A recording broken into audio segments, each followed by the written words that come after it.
सर्वप्रथम मी वाढदिवस साधेपणाने साजरा करायचं कारण सांगतो. दरवेळेस आपण आपला वाढदिवस साजरा करत असताना आपल्यामुळे लोकांना खूप त्रास होतो. ट्रॅफिकची समस्या असेल, त्यावेळेस आपले कार्यकर्ते उत्साहाने बाहेर पडतात, तर त्यांच्यामुळे काय होतं, ट्रॅफिकवाल्यांना एवढा त्रास होतो. त्यामुळे मी पहिलेच सर्वांना आमच्या कार्यकर्त्यांना सांगितलं होतं की बाबा मला यावेळेस मुळातच वाढदिवस करायचा नव्हता, आणि केला तर म्हणलं साधेपणाने करायचं. त्यामुळे मी वाढदिवस साधेपणाने केलाय. आणि निवडणुकीचा विषय राहिला, पक्षाचे नेते आमचे मान्य दादा, या भागाचे आपले लोकप्रिय आमदार चेतन तुपे असतात, आमचे सहकारी मित्र निलेश दादा असतात, परत आमचे जेवढे काही आम्ही इच्छुक आहे, आमचंही शुक्रवारपासून आम्ही प्रचाराला चालू करणार आहोत. आणि 100% हडपसर हा पहिल्यापासून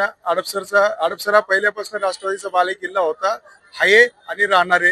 हे मी तुम्हाला आपल्या छाती टोपणाने 100% सांगतो. युती धर्म पाळणार आहात की नाही? आमची युती ही फक्त लोकांशी आहे. आमची युती कुठल्या पक्षाची नाहीये. आमची युती ही फक्त सर्वसामान्य नागरिकांची आहे. त्यामुळे आम्ही युतीचा धर्म 100% नागरिकांच्या बाबतीत पाळू. म्हणजे काटेकी टक्कर पाहायला मिळणार नाही. टिकी टक्कर आता काय आहे, शेवटी नागरिक आहे. माणूस ज्यावेळेस हवेत जातो या राजकारणात, तो इतक्या लवकर खाली येतो की म्हणजे जेवढं लवकर आपण हवेत जाऊ त्याच्या 10 पटीने खाली येतो. त्यामुळे आम्ही काटेकी टक्कर म्हणू शकत नाही. समोरचे सर्वच उमेदवार हे स्ट्रॉंग आहेत, हेच समजून आम्ही आमचं काम चालू ठेवणार. आमचे सहकारी राष्ट्रवादी काँग्रेस पक्षाचे नेते नगरसेवक आनंदजी आळकुंटे यांचा आज अभिष्ट चिंतन सोहळा, आणि आम्ही सर्वच जण त्यांना वाढदिवसाच्या शुभेच्छा देण्यासाठी या ठिकाणी उपस्थित झालेले आहोत. वाढदिवस साधेपणाने जरी केला असेल तरी मनाची श्रीमंती आणि लोकांची श्रीमंती आनंद भाऊकडे मोठ्या प्रमाणात आहे. आचारसंहिता लागलेली आहे आणि ते उमेदवार असणार आहेत, त्याच्यामुळं त्यांनी वाढदिवस साध्या पद्धतीने करणंच बरोबर आहे. कारण आता आचारसंहितेच्या काळामध्ये थोडंसं सगळ्याच गोष्टी सांभाळून करावं लागतात. त्याच्यामुळे पुढच्या काळामध्ये प्रभाग 17 सुद्धा आमच्या पक्षामध्ये अनेक इच्छुक आहेत. आज 16 मधला प्रचार चालू झालाय. उद्या 17 मधील सगळे उमेदवार एकत्र येतील आणि परवापासून त्यांचाही प्रचार चालू होईल. त्यामुळं मी तमाम जनतेच्या वतीनं आनंद भाऊंना वाढदिवसाच्या मनापासून शुभेच्छा देतो. त्यांना निरोगी दीर्घायुष्य लाभावं, त्यांच्या हातून जनतेची सेवा घडावी आणि त्यांच्या सर्व इच्छा आकांक्षा स्वप्न येत्या कालावधीमध्ये पूर्ण व्हावीत, अशा प्रकारच्या सदिच्छा आणि शुभेच्छा.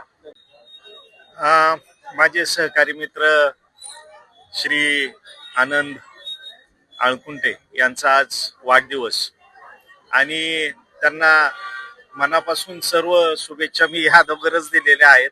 पुन्हा आपल्या माध्यमातून त्यांना सर्व राजकीय शुभेच्छा असतील, सामाजिक काम करण्याची उर्मी असेल, त्यांना आई तुळजाभवानी देऊ, अशा प्रकारच्या उदंड आयुष्य देऊ, अशा प्रकारच्या शुभेच्छा मी आनंद भाऊंना या ठिकाणी देतो. मी भाऊचे स्पर्धक कधीच नाहीये, आणि आनंद भाऊ म्हणजे हे किंग मेकर आहे, तर त्यांचा कोणी नाद नाही करायचा. आणि आम्ही आणि आनंद भाऊ एक संघाने आणि एक मनाने सभागृहात पोहोचू, एवढी खात्री आहे. व्यक्तिमत्व असणारा हा एक महानगरपालिकेतला नगरसेवक, अनेक वर्षापासून त्या ठिकाणी मी त्यांचा मित्र आहे. मी प्रत्येक इलेक्शन जवळून पाहिलेलं आहे की आनंद भाऊ सारखं व्यक्तिमत्व म्हणजे सर्वच जाती धर्माला घेऊन सोबत जाणारा व्यक्तिमत्व, आगळं वेगळं हे रत्न राष्ट्रवादीला भेटलेलं आहे. त्यामुळं खऱ्या अर्थानं राष्ट्रवादीचे चारही उमेदवार या ठिकाणी भरघोस मताने निवडून येते, असे मी शुभेच्छा देतो. आणि या ठिकाणी आनंद भाऊसाठी एक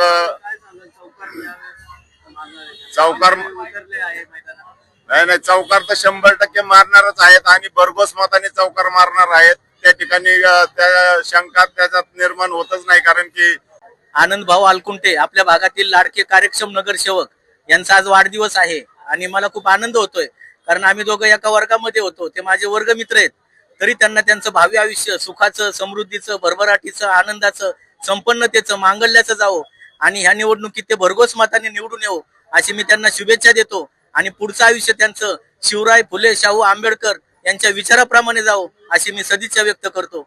आणि आमचे कार्यक्षम नगरसेवक, फिक्स नगरसेवक, कार्यक्षम म्हणण्यापेक्षा फिक्स नगरसेवक येत्या या 2016ला 26 मध्ये समजलंच तुम्हाला की भाऊंचं काय काय नाही. आणि या ठिकाणी प्रचंड असा प्रतिसाद तरुणांनी दिलेला आहे. सर्वांच्या वतीने मी माझ्या गाडीतळच्या वतीने, माळवडच्या पोरांच्या वतीने, शंकरमठच्या मित्रांच्या वतीने, सगळ्यांच्या वतीने मी आज भाऊंना वाढदिवसाच्या खूप खूप शुभेच्छा देतो. ही शुभेच्छा खरं तर 2026 मध्ये नगरसेवक म्हणून आणि महापौर म्हणून निवडून येतील मी आज ग्वाही देतो. चौकार फिक्सच आहे, चौकार षटकार हे कायम राहणारच आहे. हे पद कुठं रिक्त नाही होणार, हे कायम स्वरूपी आहे. आनंद भाऊ अलकुंटे यांना वाढदिवसाच्या हार्दिक शुभेच्छा. उदंड निरोगी सदृढ आयुष्य लाभो आणि पुन्हा एकदा महानगरपालिकेवरती आनंद शेठला संधी मिळावी. हा चौकार फिक्स आनंद शेठचा. धन्यवाद.